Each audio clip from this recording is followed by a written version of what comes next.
حسین جان من چشمم چشمای خوبی نیست.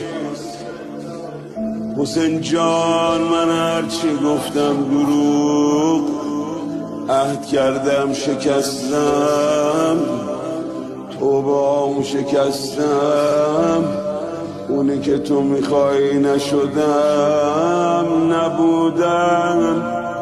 حالا تو کمکم میکنی خوب بشم، همه پرونده هامو زیر و رو کن، ببین چی دارم، هیچ.